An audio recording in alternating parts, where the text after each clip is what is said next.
we have the pleasure of speaking with the two co-founders of Coursera, and Andrew and Daphne Koller. Really very excited to talk to them today. Going to run through a few questions, let them tell us a little bit about their initiatives, what they're excited about, and what they hope to do with really a considerable round of funding as they really get this initiative off the ground. So welcome and enjoy the conversation we have with them. So glad to have you here on Review Ed and joining us. And also, ultimately, this will be reposted on ZDNet. This is of a pretty wide interest. So, guys, can you do me a favor and just give a really quick intro of yourselves and sort of how you came to where you are now? Just a 30-second personal elevator pitch. Go ahead, Andrew. Sure. So Daphne and I have been working in online education for the last 3-4 years, and this sort of culminated last year in 3 Stanford online course offerings, each of which had an enrollment of 100,000 or so students and up.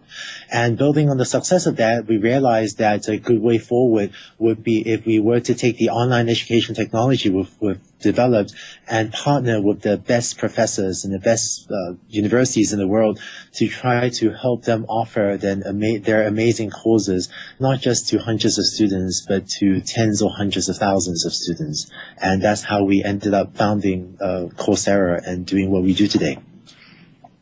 Outstanding. So how, obviously you've just received a pretty good chunk of funding to kind of move this forward. How do you anticipate this will allow you to grow, and where do you sort of see yourself in the next year or so? Well, Andrew, do you want to? Well, our current company is quite small. We have 12 people, but we're looking to grow to about 25 by year end. The large majority of that will be engineers who will be working on building up the platform to provide a really amazing experience for the students who take our courses and for the instructors who offer their courses on our platform. The other large population of people that we are looking to hire are what we call course operations people. And they are the ones who are working instructor facing to help develop the pedagogy for online teaching, which is a fairly immature technology at this point, and so there's a lot of questions that need to be answered in terms of what's the best way to take different kinds of course content and offer them online in an effective way. And there's, dozens of decisions that range from exactly how the video should be presented and edited, what kinds of assessments one can offer for different kinds of courses, and so on. And so this balance between engineers and course operations really reflects the dual mission of this company, which is to develop simultaneously the technology of online teaching as well as the pedagogy of online teaching. Excellent. And why do you both, Andrew or Daphne, why do you decided to go on this adventure in 2012? So, we see, or we are seeing a little bit of what we could call an exodus from professors of some of the prestigious universities, and your colleague Sebastian Truhn out of Stanford just recently with Udacity as well. So was it a sort of technical decision, as you pointed out, Daphne, that there are still a lot of questions open from the technology, how should the videos be, and as well as from the teaching point of view? Was it that financing is for such a startup idea is much easier in 2012? So basically, why do you say now was the right point to start Coursera? So I should say that Daphne and I are still Stanford. I should say Daphne and I are still Stanford professors. We're both on partial leave from the university. Mm-hmm. As why we chose this time to do this, we ended up. It was a couple of things. I think one is that the technology is finally good enough. We've been working in this space for several years, and only recently technology was created to large part by us to scale up online education to tens or hundreds of thousands of students. And the second reason why this is a good time is I think this is the Facebook generation. I think students today grew up having web browsers for most or all of their lives and are much used to sending each other text messages and getting their content consumed online. And I think there's a combination of these factors that makes this the right timing to do this. I should say, in the way that we've been developing the company, we kind of have one rule, which is that whenever there's a decision to be made, we figure out what's best for the students, and we do that. And so the evolution in our thinking was that this was a Stanford-only project last year, and when we asked ourselves what's best for the students, is it best to keep it as a Stanford-only project and just offer Stanford courses, or to give students access to a range of courses from the top universities? The answer to that was just incredibly obvious, and that's why we decided to take this outside Stanford and partner with the best universities, the best professors to put their courses online. Mm-hmm. And I think you currently partnered with 3 other universities. Is that right? University of Michigan, Pennsylvania, and help me with the third one besides Stanford. So Princeton. Recently, Princeton University, Stanford, University of Michigan, and University of Pennsylvania announced partnerships with us, and so their faculty are or have been or will be putting their courses on the Coursera platform. And we have several others in the pipeline. Mm-hmm. And is it, so Andrew, I saw your course on machine learning, I suppose similar to the one you taught at Stanford last year or term.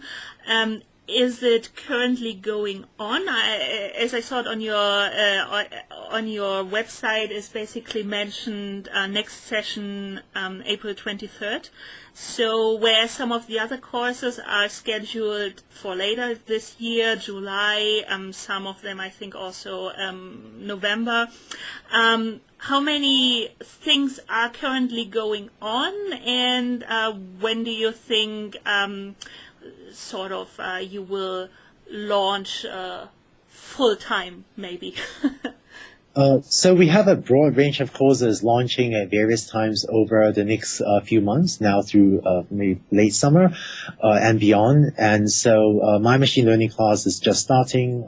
Students can still sign up, and as well as a number of other computer science classes. And in the next month, I think we have a class on vaccines, a class on affordable healthcare. Oh, sorry, those start in June. And then throughout summer, we have other classes on poetry, Greek and Roman mythology, various medical school classes, finance classes, class on intro to sociology. Ton of courses will be launching in the next few months. I think one of the unique aspects of our offering is the fact that our technology was designed to accommodate not just engineering courses or math courses where you can do assessments where there is a single right answer, so that one could use technology such as multiple choice or numerical grading, but also to accommodate using techniques such as peer grading, a much more open-ended form of assignment. And that was a big focus for us in developing the platform, so that we could accommodate a broad range of disciplines. And the interesting thing was that as soon as we had this capability in the pipeline, it was pretty clear that all the engineering faculty also wanted this capability for their courses as well. So I guess that brings up an interesting question. You mentioned it before, this idea of, this is really, there's pedagogies here that are emerging, and there's a lot of people who they want to get into this, but there's much to be learned. So what do you see as, the top 2 or 3 questions that do need to be answered about how best to teach and learn online? I think one of the big questions that needs to be answered is how to build in for example, community into the learning experience, because one of the things that this is missing, obviously, is the ability to interact in meaningful ways with an instructor or the teaching staff, because there's one instructor for 20 or 50 or 100,000 students, and obviously you don't get the one-on-one attention that you might get in a classroom. And so the question is, how do you build on ideas like social networks, which are so important in today's society, to improve the quality of the learning experience in these online platforms? That makes a lot of sense. Go ahead, Andrew. Oh boy, I that was my number one answer as well. I should say one other aspect of technology we've been developing is actually the instructor facing technology. I guess this is a bit of technology, a bit of pedagogy, but I think professors are used to walk into a classroom and teaching in a certain way. And when you take a class that has traditionally been delivered to a live classroom and put it in online format, it allows you to do different things, some better, some worse as well. So, for example, we're finding that in the online media, many students prefer a much faster pacing.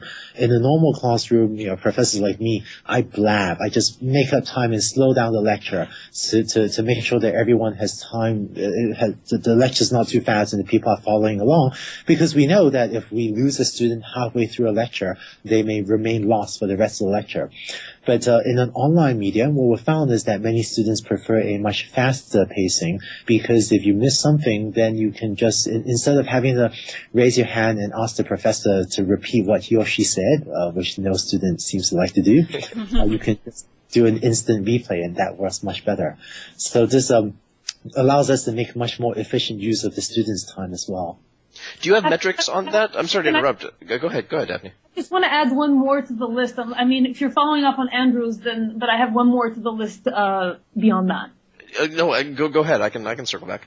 Okay, so I think the other really big one, which I think at this point we certainly haven't even started to scratch the surface of, is the whole idea of using the large amount of data that we're getting on student learning and student behaviors in the context of a learning environment to get much deeper insights about how students learn. Because at this point we have the capability of recording for a given student every click when they rewind to watch the previous segment, and what does that imply, or how is that correlated with their performance on quiz questions or other assessments down the line. And that data has enormous potential. It has enormous potential for understanding how students learn and what are effective teaching strategies, for example. But it also has the potential of using machine learning techniques, and both Andrew and I, our core research is actually in machine learning, to come up with a much more personalized student experience that guides students towards strategies, towards trajectories that are likely to be most effective for them as learners. And I think the potential on that is huge, because currently our teaching paradigm is certainly in an in-class setting, but even currently in our own system is still mostly a one-size-fits-all strategy. In the online setting, as Andrew said, there is a bit more flexibility, because people can go at their own pace and they can rewind and they can maybe go back to see some material that they didn't get the first time. But really, I think this is only the beginning of a personalized learning experience.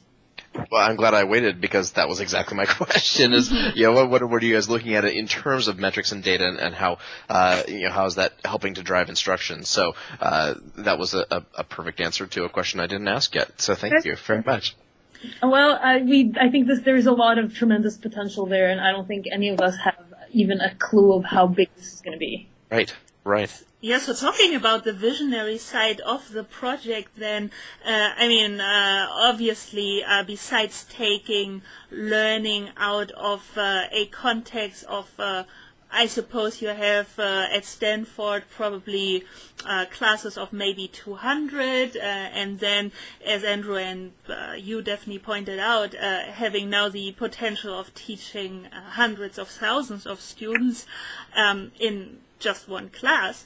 What is your vision? So basically the impact Coursera and other approaches similar to what you do will have on society, and also what it means for work life when we now, let's say, they maybe not get or not yet have the chance to get the same degree, MBA or what so, but they can prove that they successfully made this course. And what do you think the implication and the impact could potentially be?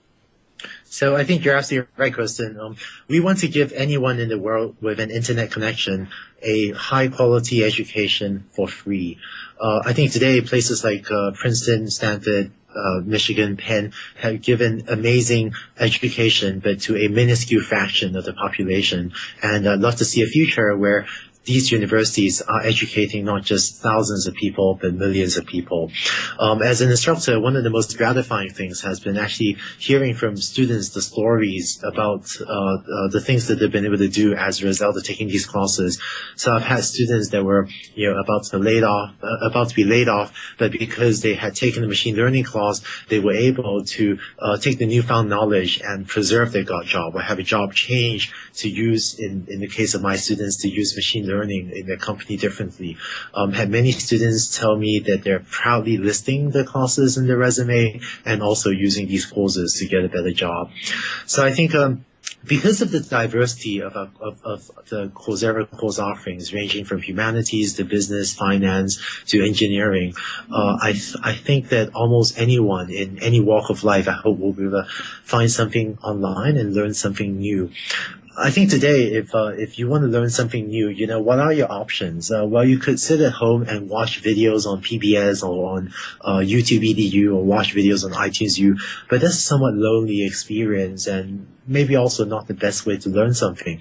But with an online class, and taught not by some random person, but with an online class taught by some of the best professors in the world, you could join a community of thousands of people and learn something new, either to strengthen your resume and get a better job, or just to expand your knowledge and learn something fun and interesting. And do you think there's also then the risk, sorry Daphne, I just let you continue in a second, that there's also a certain risk involved when now, hundreds of thousands of people can prove the same in their resume, that there is an increased competition for attractive jobs? I think education is the great equalizer, and here in America, we have so many American dream success stories. I think if we can increase the degree to which everyone in the U.S. or everyone on the planet has knowledge, then that just creates more wealth for everyone.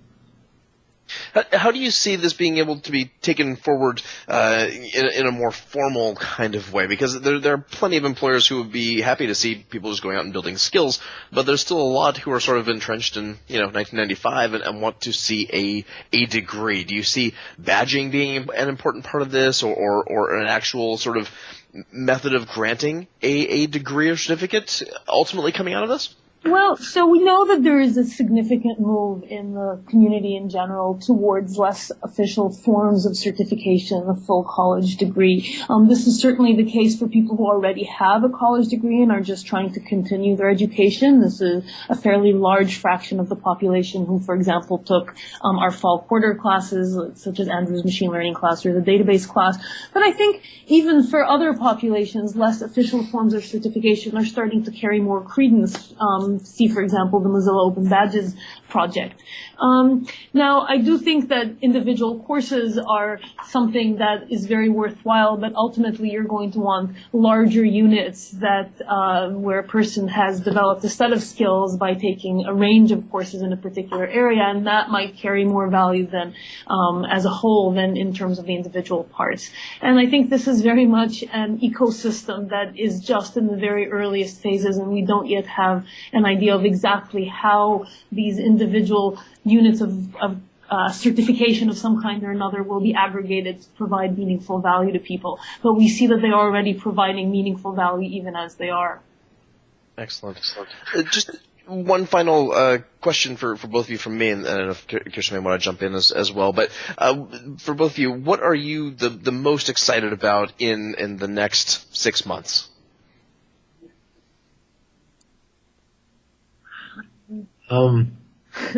So, Chris, to me personally, the thing that's most exciting is the prospect of changing millions of students' lives. Throughout, up and down the company, we have this rule of putting the student first. And I think so long as we keep on doing that, we'll manage to make the right decisions and steer the right path as a company. If only it were that way across education. That's a great statement. Daphne, how about you?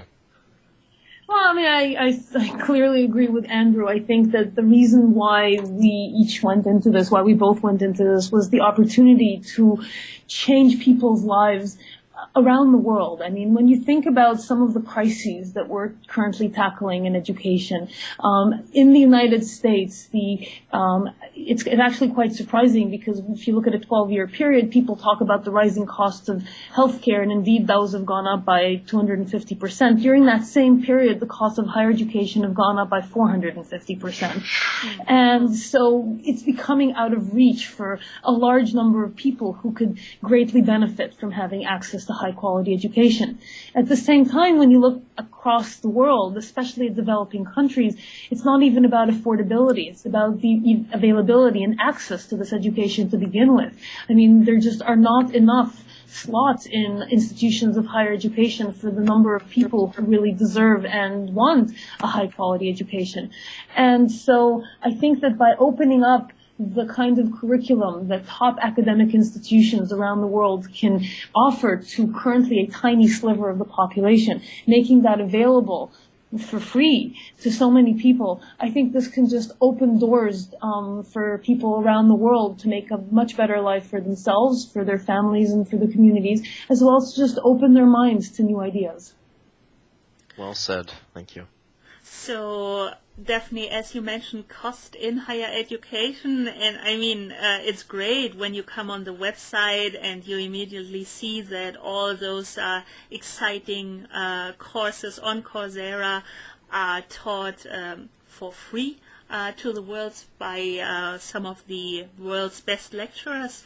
But on the other hand, well, you're venture-backed, and somewhat, one might say, as soon as you're in one boat with VCs, you're also, or you should be on the road for an exit. So how do you maintain this balance of offering Coursera for free, and on the other hand, having 16 million from a venture capital company or companies?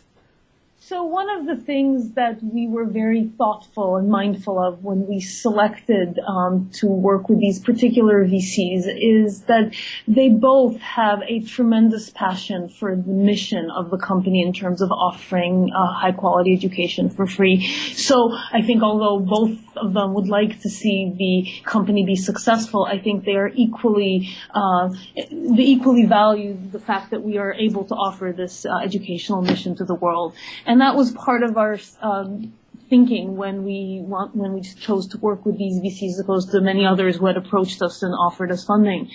Now, I believe that the ethos currently in Silicon Valley is that if you construct a website where people go and they keep coming back and they bring their friends to join them, then eventually there will be a way of bringing in revenue to sustain the effort.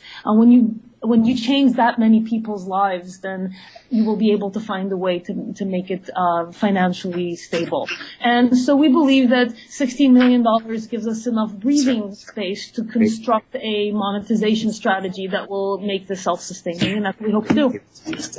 Yeah, I think hearing that you'll certainly have time to, or a little bit of time to figure this out and how to make money, but I'm sure that you will find one or the other way to do so. Yeah, so I don't know, Chris, do you have more questions, or should we wrap this up slowly? We should probably wrap it up. I'm sure they have more calls waiting. But really, thank you very, very much for your time today. Congratulations, and I think this is this is truly an outstanding effort, and very, very glad to have you on with us today. Yeah, thanks so much for talking with us. Thanks, Chris. Thanks, Chris. Thanks, Kirsten. Thank you. Thank you. We'll talk to you soon. Bye. Bye. Bye. Oh, that was a great conversation. Really enjoyed having them on, and I have to say I really admire their vision and what they hope to bring to education with all of this. This is actually, I think way beyond what a lot of us have been looking at in this space. So it was a pleasure having them on, and I hope to be hearing lots more from them as the months and years progress.